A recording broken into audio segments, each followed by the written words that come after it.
So the ministry has mandated us to develop 3 different scenarios. And scenario 1 is a full return to school, but with enhanced safety protocols put in place. And those are all the things that we are prototyping here in the school. So those would be things like directionality arrows on the floors.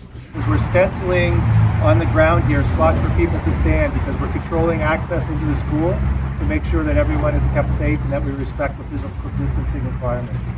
They're around enhanced hand washing protocols, so sinks in every classroom, and where they don't have sinks, installing hand sanitizers, alcohol-based hand sanitizers. Okay, so students upon entry to classrooms would come to the sink, wash their hands. So we have extensive hand washing protocols, and before they would leave to go outside for recess, they would wash their hands again, and we will be doing that at regular intervals during the day.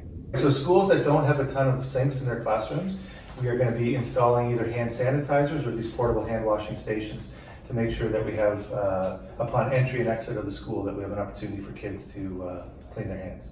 We have multiple languages that are used, so we translate our signs into the most frequently used languages around just the health and safety protocols before entering the building.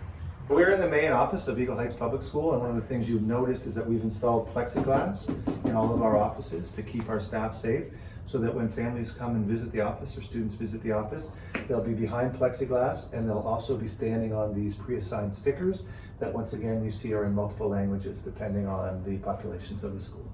Model 2 has a lot of those similar restrictions, but this is what we call a blended or adaptive model. So it's basically hybrid, where students will be learning in school half the time and would be home learning in a distance environment half the time. So under current restrictions from the Ministry of Education, we can only have a maximum of 15 students in the school at any one time.